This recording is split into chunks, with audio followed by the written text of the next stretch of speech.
Welcome back, friends! Tonight, we're diving into the extraordinary lives and unbelievable toughness of medieval peasants. The everyday survivors who, against all odds, made it through some of the coldest and harshest nights in history. From improvised ways of keeping the cold out to communal sleeping tactics, their story is one of grit, inventiveness, and sheer willpower. So before you get too cozy, take a second to like the video and subscribe. But only if you honestly enjoy what I'm doing here. And tell me in the comments where you're watching from and what time it is for you right now. It's always fascinating to see who's joining in from all over the world. Now, dim the lights, maybe switch on a fan for that soft, soothing background hum, and let's gently slip into tonight's journey together. When you picture medieval life, you might think of armored knights charging in tournaments, giant feasts in candlelit halls, or lively fairs full of music and laughter. But for your average peasant, winter was a lot less merry entertainment, and a lot more, how do we avoid dying tonight? It wasn't just a season. It was a yearly exam in pure endurance, like being tested over and over by a particularly cruel teacher who didn't believe in retakes. Imagine this. You're living in a tiny hut made of mud and sticks, with walls so thin you could probably hear a bird sneeze outside. No insulation, no real windows, unless you count a small opening plugged with animal skin, and definitely no thermostat battles with your siblings. Inside, the temperature was usually just a polite couple of degrees higher than whatever was happening outdoors. If it was freezing outside, it was courteously only slightly less freezing inside. Congratulations. Nights were the absolute worst. Darkness swallowed everything. The wind screamed around the house like an angry ghost. The fire in the hearth sputtered and crackled, doing its best, but mostly just warming the toes of whoever could sit closest to it. If you were stuck on the far side of the room, you might as well have been camping outdoors with worse snacks. Clothing didn't save you either.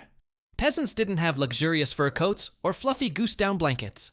You might have a couple of coarse wool tunics, maybe a cloak that smelled suspiciously like goat, and the desperate hope that layering everything together would somehow transform you into a walking, breathing onion of warmth. Spoiler alert, it didn't work all that well. And forget about curling up under soft quilts. A bed was usually just a sack stuffed with hay or straw, maybe with some old rushes tossed in on top. Bonus feature, a healthy population of fleas to keep you company. Luxury, thy name was absolutely not medieval peasant life.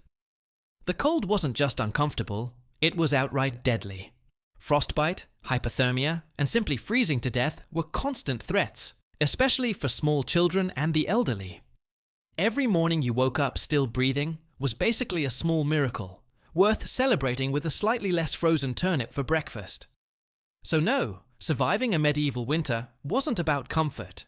It meant clenching your jaw, piling on every scrap of fabric you owned, huddling up with your animals, and praying you didn't wake up with icicles hanging from your eyebrows. And the real adventure? That was only just beginning. If you think your apartment feels drafty just because the window doesn't close quite right, medieval peasants would like to have a serious conversation with you. Their homes weren't just drafty. Those buildings were basically enthusiastic wind tunnels, wearing a flimsy roof as a hat. Most peasant houses were what historians politely describe as wattle and daub construction. Translation: sticks woven together like an oversized basket, plastered with a charming mixture of mud, straw, and yes, animal dung. And yes, they used dung deliberately. Not because they wanted to gross anyone out, but because it was cheap, sticky, insulating, and let's be honest, always available in generous supply. But no matter how lovingly they slapped that muddy mixture onto the frame, the walls didn't stand much of a chance when winter storms rolled in. Cold wind found every crack and gap, swirling its way indoors like an uninvited guest determined to make everyone miserable. Comfort? Hardly. Privacy? Don't even think about it. Character building? Absolutely. And then there were the roofs. Those picturesque thatched roofs you see in storybooks might look cozy, but after a few months of rain and snow, they sagged, leaked, and sometimes even let in curious critters. Nothing says pleasant evening quite like a squirrel dropping in on your dinner from above. Windows, if they existed at all, were laughably tiny and usually covered with thin animal hide or rough wooden shutters. Glass was so expensive that even the lord of the manor might only afford a small pane or two. As for peasants, they were thrilled if the wind didn't rip the cowhide cover right off the wall during a blizzard. To make matters even more delightful, floors were often nothing more than hardened dirt. After heavy rain or snowfall, moisture seeped upward, turning the ground into a chilled, muddy mess. If you wanted to be poetic, you could call it an indoor water feature. Peasants did not appreciate the poetry. During winter, every step inside your own home felt like crossing a half-frozen swamp. Cold from below, cold from above, and cold swirling through the middle, a full 3D attack on your body heat. Yet medieval peasants weren't big complainers.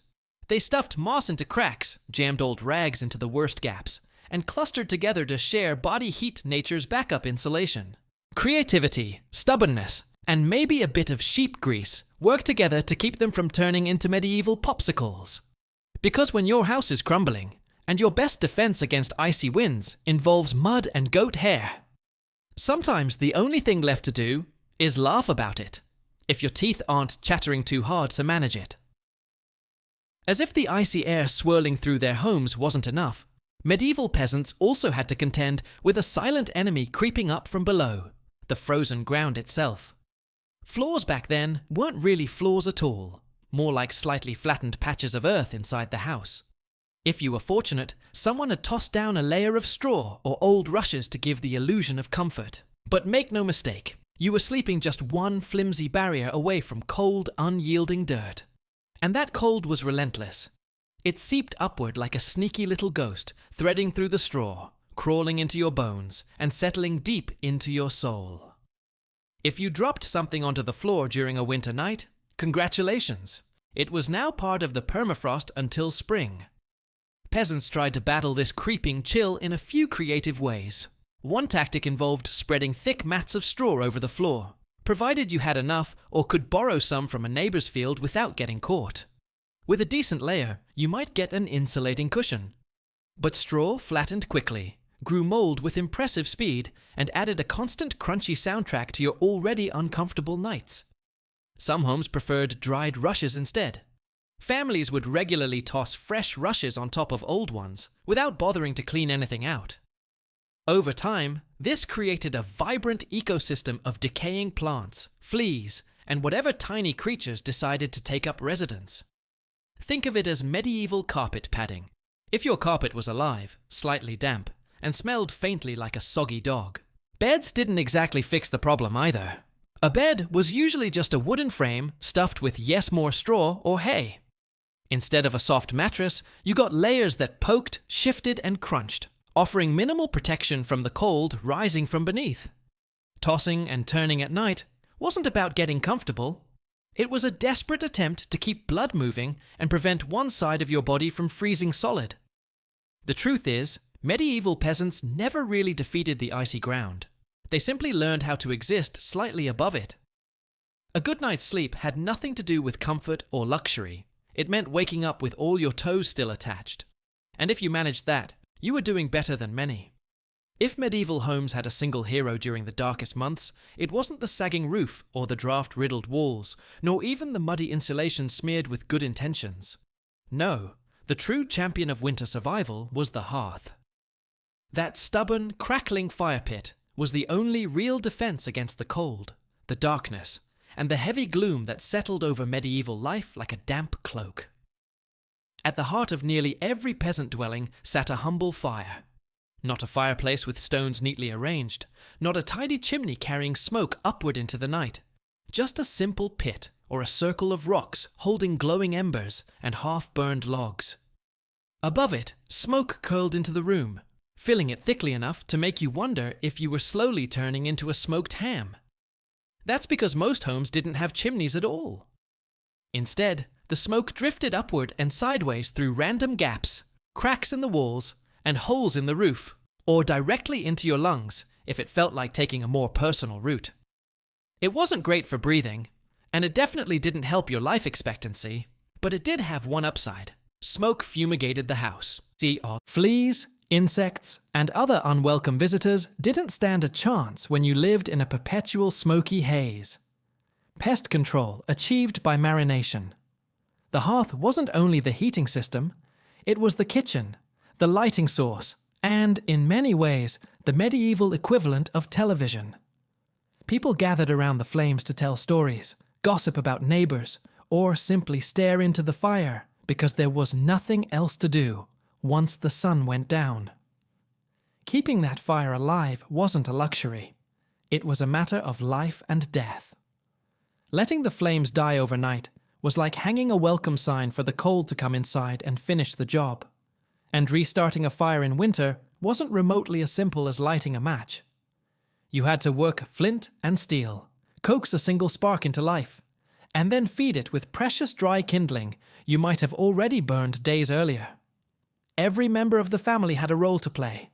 Someone tended the flames, another guarded the embers, someone else added peat, twigs, or, if fortune smiled, a chunk of dry wood. It was an endless tug of war, human persistence versus the freezing night that wanted to snuff out both the fire and the people relying on it. The hearth couldn't guarantee survival. But without it, survival was nearly impossible. It was smoky, inconsistent, and often disappointing. Yet in the bleakness of medieval winter, it was the beating heart of hope. If there was one thing medieval peasants feared more than running out of ale, it was the fire dying overnight.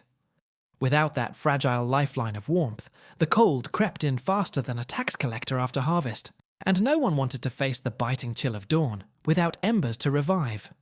Matches didn't exist. Lighters? Forget it. Rekindling a fire meant hammering flint and steel together, whispering desperate prayers over one meager spark, and hoping your frozen fingers didn't betray you. Doing all this in the pitch dark, half asleep, with numb hands. That was a special kind of misery, the sort that made you believe winter had a personal vendetta. So peasants got clever. They learned to bank the fire. Not in a cozy savings account. This type of banking involved burying glowing embers beneath a mound of ash before going to sleep. The ash acted like a protective blanket, keeping the coals alive just enough to reignite them in the morning. If you did it right, you could stroll up to the hearth at sunrise, give the ash pile a few pokes, toss on fresh wood, and, like magic, coax the flames back without freezing your soul in the process. But if you did it wrong, morning became a whole new level of unpleasant. The house felt like an icebox, tempers were short, and the day started with the exhausting ritual of fire starting from scratch. Banking the fire wasn't just a technique, it was an art, one that parents passed down like treasured family wisdom, and everyone had their own method. Some insisted on using only dry ash. Others believed a little moisture helped keep the embers alive. Some packed the coals tightly, others left pockets for air. Suggesting a different technique could start an argument as heated as any modern debate over barbecue styles, except now the stakes were significantly higher than burnt ribs. Sometimes, though, even perfect fire banking wasn't enough. A gust of wind could snake through a crack in the wall and snuff out everything. Or, in typical medieval fashion, a clueless sheep might wander too close and stomp right into the hearth. Yes, it happened more often than you'd expect. That's why some families assigned night watchers, someone who woke up periodically to check the embers, nudge the fire, or chase away curious livestock. It was essentially the medieval equivalent of stumbling half awake to adjust the thermostat. In the end, banking the fire wasn't about conquering nature. It was about buying a few more precious hours of warmth. And if you managed to wake up to a single glowing ember still alive in the hearth, that tiny spark was your victory, enough to face another day of battling the cold. In medieval times, the saying, "the more, the merrier," wasn't about parties. It was a winter survival rule. When the fire weakened and icy wind sliced through every crack in the house, there was only one reliable source of warmth left: each other. And if that meant sleeping face to face with your entire family, a few neighbors, some livestock, and the world's most confused goose, so be it. Forget personal space. The cold didn't care about privacy. On the coldest nights, families piled together in the warmest corner of the hut, wrapped in whatever scraps of cloth they owned. The result was a kind of snoring, shifting human lasagna, kids in the middle, adults on the outside, and elders tucked safely in the warmest spot. If Cousin Ethel arrived unexpectedly, well, there was always room to squeeze in one more. Sleeping position mattered. If you were lucky, you got the center, a cocoon of body heat. If unlucky, you ended up on the drafty edge, basically sleeping next to an invisible meat locker. And if you moved too much and accidentally shoved someone toward the wall, congratulations! You'd be blamed for their frozen nose in the morning. Sometimes even the bedding was communal, a giant shared straw mattress slowly flattening under generations of bodies. Hygiene? Not a priority. The smell? Let's say memorable. But when the choice was warmth or comfort, warmth always won. Some medieval guides even recommended arranging the strongest adults around the edges as human shields against the cold. Babies and elders stayed deep in the center like precious little heat generators. It wasn't just survival, it became a kind of family bonding. Long winter nights meant stories, songs, whispered conversations under scratchy blankets. So, next time your dog hogs the bed, or your sibling steals the blanket, remember, at least you're not fighting for elbow room between a snoring uncle and a judgmental goat. If you think modern roommates are hard to live with, medieval peasants would laugh. Their winter housemates included cows, goats, pigs, chickens, basically anything warm and breathing. Bringing animals indoors wasn't a quirky lifestyle choice, it was survival.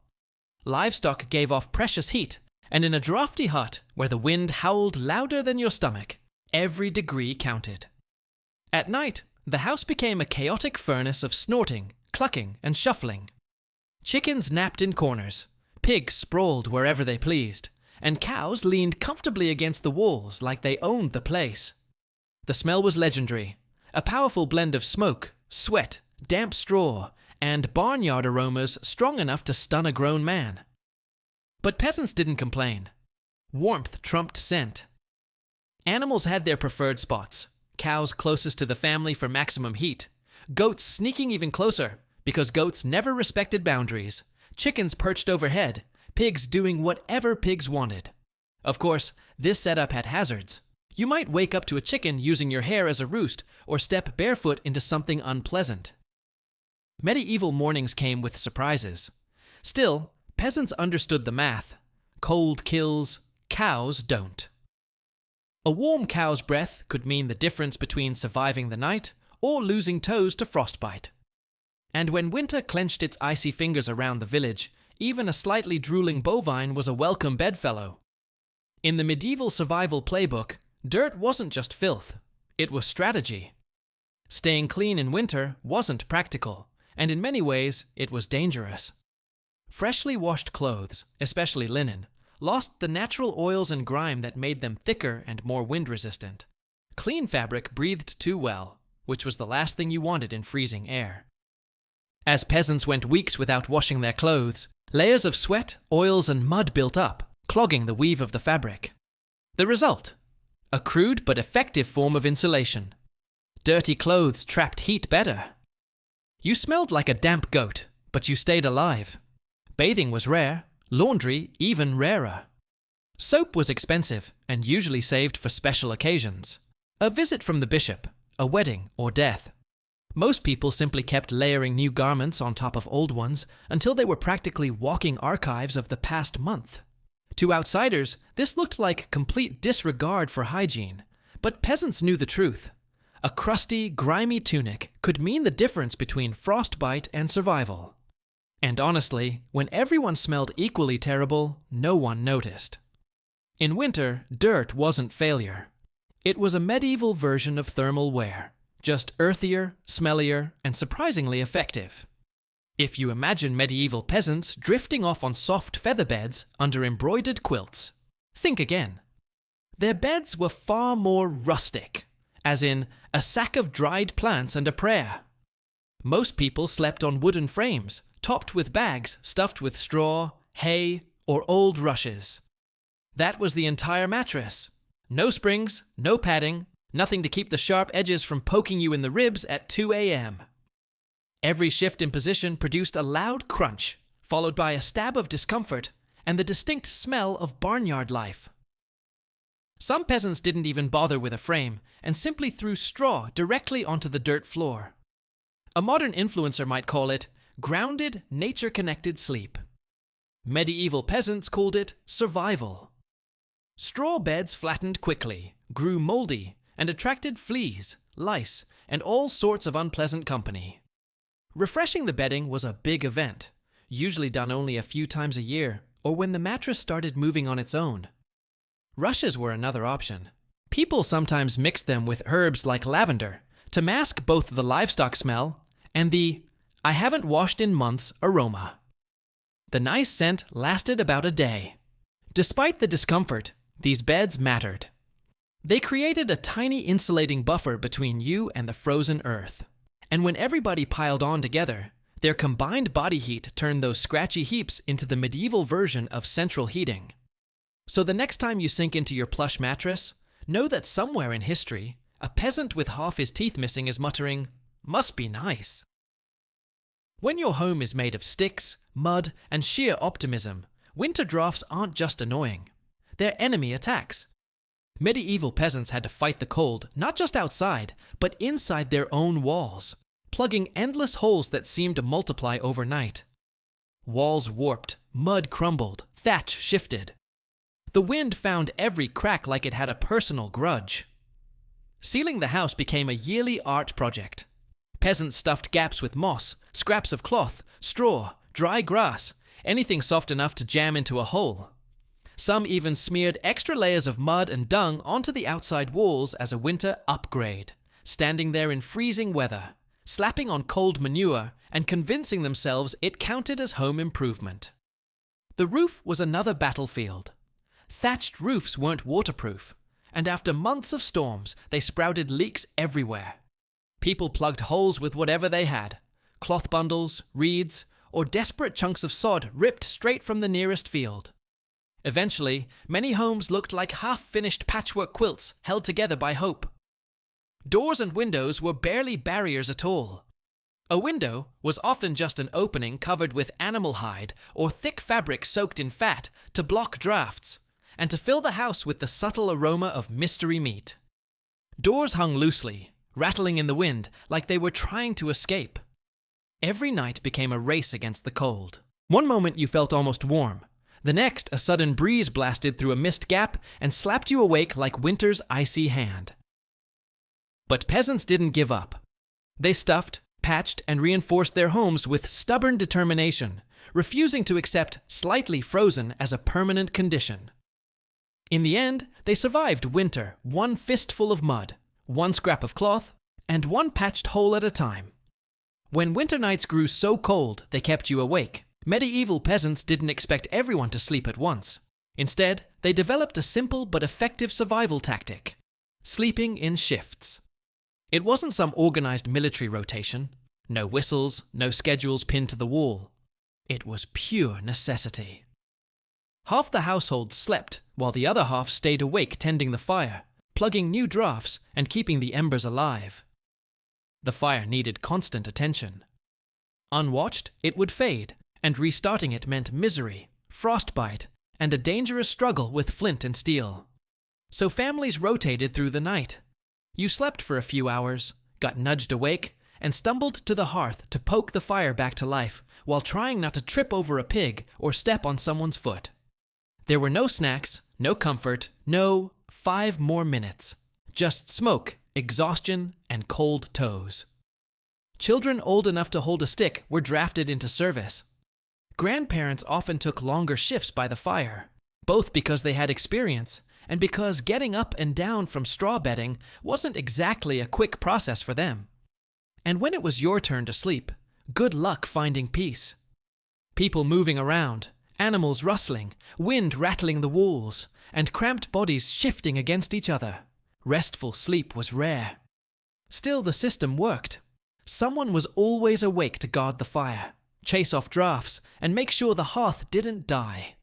Keeping the embers alive meant keeping the family alive. So next time you complain about getting up to adjust the thermostat, Imagine a medieval peasant squinting at a smoky fire at 3 a.m., wondering whether frozen toes were really that important.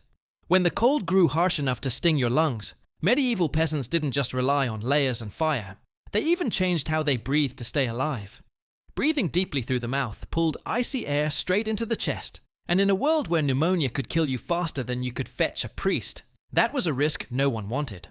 So peasants mastered a kind of survival breathing. Shallow, slow, and always through the nose.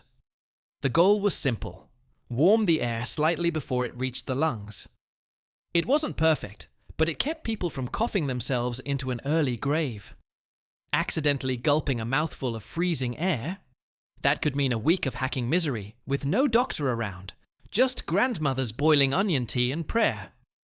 Some people slept with a piece of cloth or a corner of their cloak pulled over their mouth, creating a makeshift breath warmer. Sure, you woke up with a damp, chilly patch of fabric stuck to your face, but it was better than freezing from the inside out. Children learned early. No panting indoors, no open-mouthed gasps, no running around like puppies in winter. Between strict breathing habits, itchy layers of wool, and sleeping next to livestock, medieval childhood was harsh, but it made survivors. At night, tucked under cloaks, buried in straw, and squeezed between relatives and a steaming cow, breathing became a careful rhythm. Slow, tiny, quiet.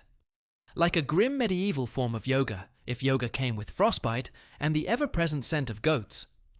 In the grand struggle against winter, this small breathing trick was humble but effective.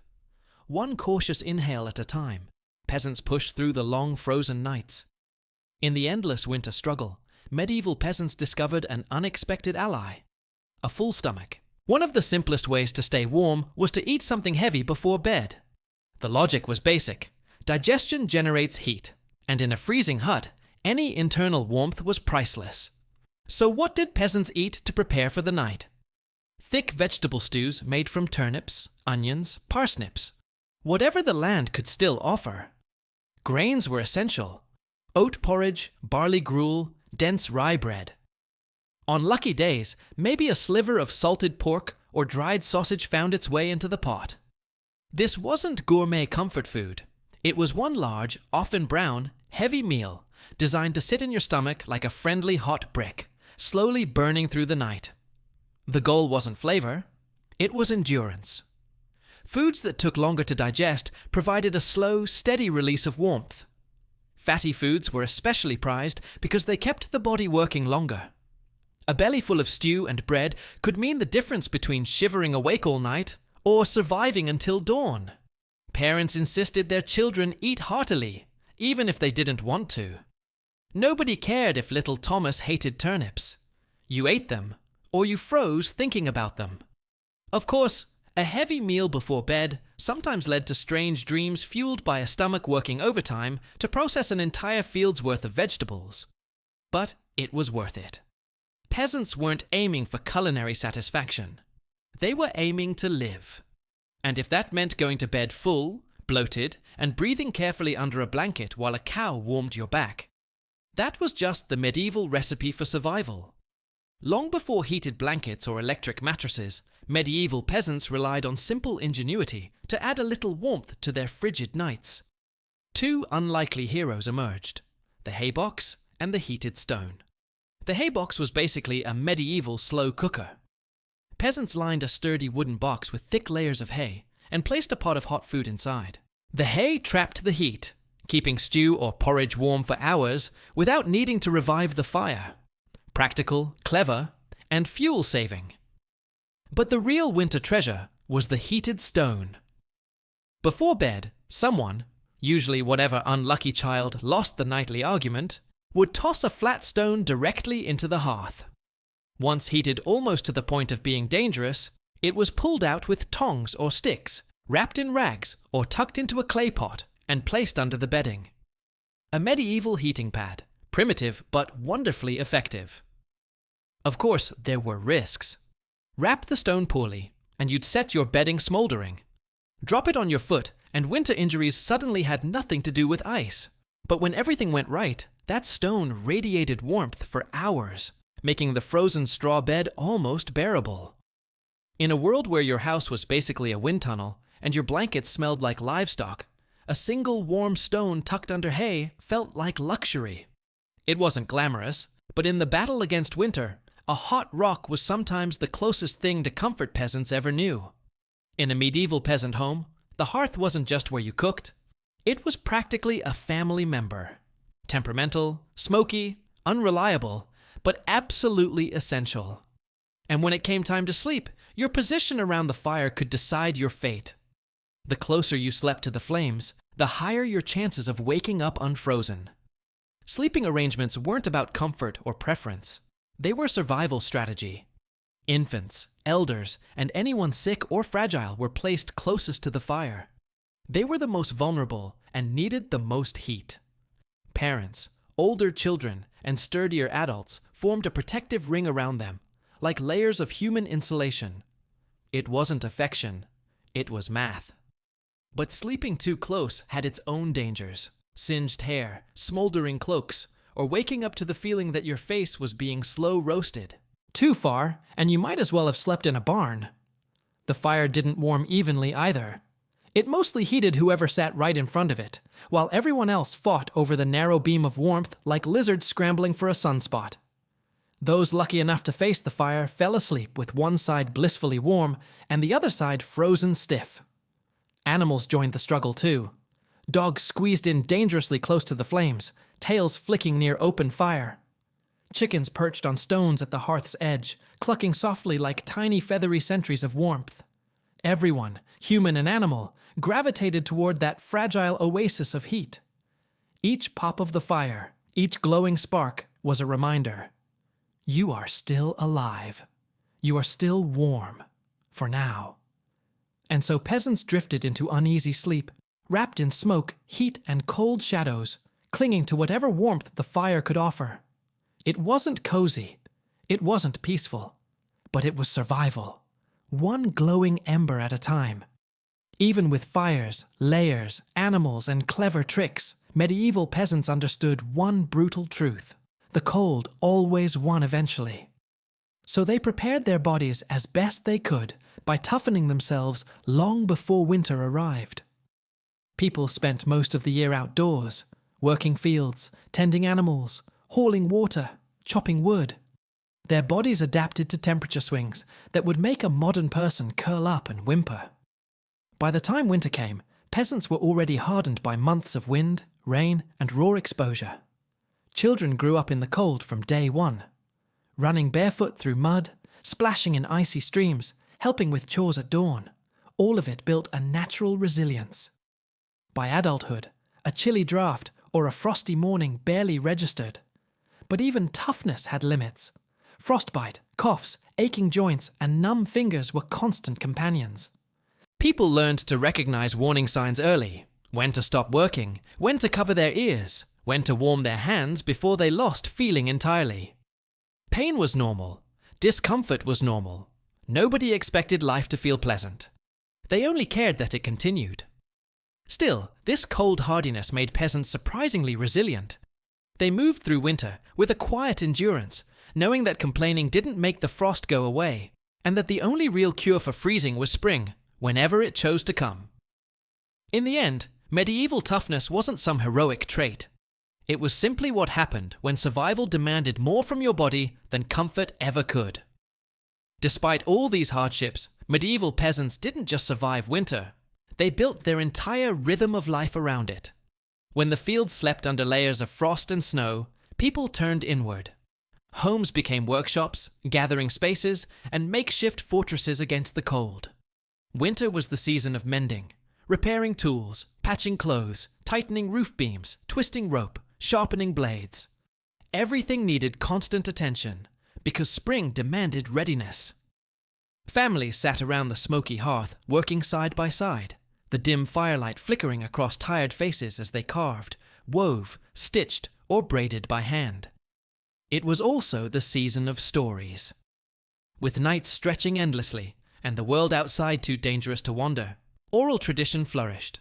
People shared tales of saints, monsters, wandering spirits, heroic ancestors, or neighbors who definitely owed them a chicken. In many huts, storytelling was the closest thing to entertainment, comfort, and culture all wrapped into one. Communities bound themselves together in winter more tightly than any other season.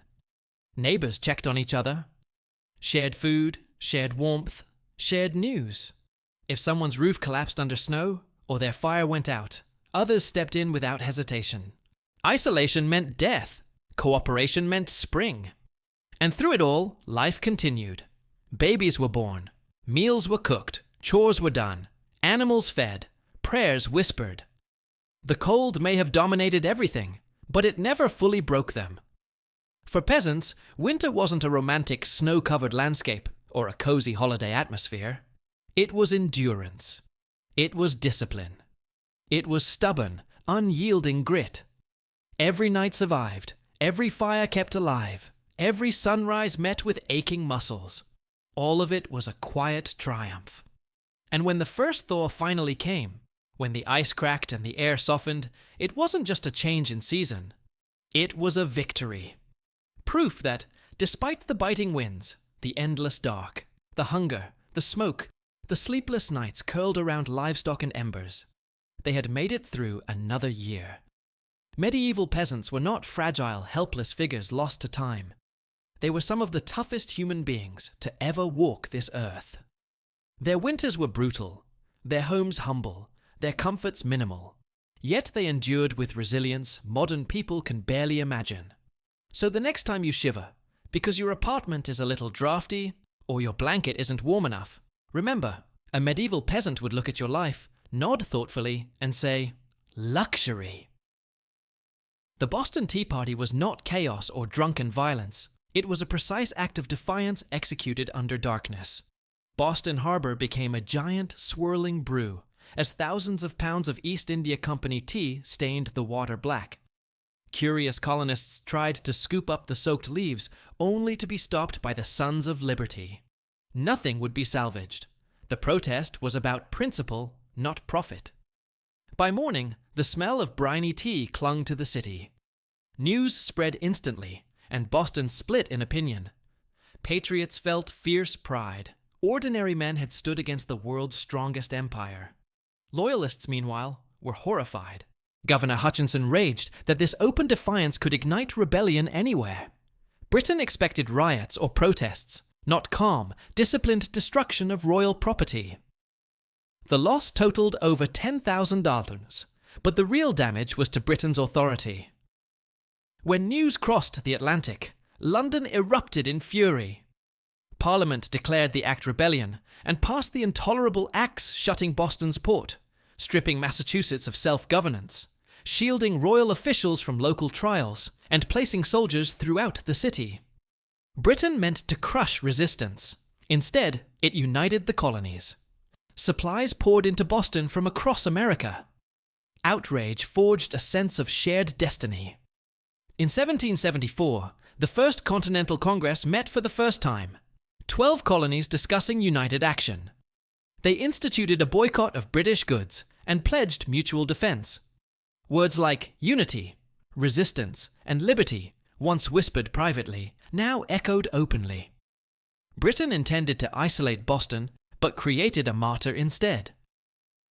By 1775, tensions erupted at Lexington and Concord. Armed farmers stood against British troops, and the first shots of the Revolution followed. A direct line from the night tea was dumped into the harbour. The Tea Party proved revolutions can begin quietly, with a small group choosing courage over obedience. As political fire spread across the colonies, the story pivots thousands of years back to another cradle of defiance and innovation: Corral. Long before Giza, Mesopotamia, or Stonehenge, the ancient city of Corral rose in the dry valleys of coastal Peru. For nearly 5,000 years, it lay forgotten beneath sand, mistaken for natural hills. Yet beneath that silence stood one of the oldest planned cities in the world. Corral blossomed in a seemingly barren desert. The people harnessed the modest river, creating irrigation systems that transformed dust into fields of cotton, beans, and squash. Cotton became their gold, traded for fish and goods from distant regions. Their society relied on balance with nature rather than domination over it. The city covered over 150 acres and featured pyramids, plazas, and residential districts. The greatest pyramid stretched more than 450 feet long and stood nearly 60 feet high built, without the wheel, metal tools, or beasts of burden. Corral's pyramids were not tombs, but ceremonial and political centers, aligned with celestial events and used for gatherings, rituals, and astronomical observation. What sets Corral apart is its peaceful nature. No weapons, no defensive walls, no signs of war. Their energy went into architecture, music, trade, and ritual. Bone flutes, drums, and amphitheater-like plazas show that music and ceremony shaped daily life. Society thrived through cooperation, not conquest. Their engineering was astonishing. They built earthquake-resistant structures using flexible fills, deep foundations, and stone-filled reed bags. They planned their city with astronomical precision and managed scarce water with sophisticated irrigation. Corral's achievements reveal a civilization deeply attuned to the land. Then, slowly, Corral faded. No destruction, no invasion, just abandonment. Perhaps drought, shifting trade, or social change made the valley unsustainable. Families left quietly, and the desert reclaimed the city for nearly 4,000 years. In the 1990s, archaeologist Ruth Shady uncovered Corral's true nature. Radiocarbon dating revealed its staggering age, over 4,600 years old, contemporary with early Egypt and Mesopotamia. The discovery reshaped global archaeology, proving that complex civilization in the Americas arose independently and far earlier than believed. Corral is now a UNESCO World Heritage Site, its stones whispering of a peaceful, ingenious society that built pyramids, studied the skies, and lived in harmony with nature. Its legacy challenges the idea that civilization must be born from conquest. Corral shows that human brilliance can emerge through cooperation, creativity, and resilience, even in the harshest landscapes. Walking among its ruins today, one can almost hear the echoes of flutes, the rhythm of drums, and the voices of a people who once thrived beneath the desert sun. Corral's story endures as a reminder that even forgotten civilizations can shape our understanding of humanity and inspire us to imagine what societies might become when they choose wisdom over war.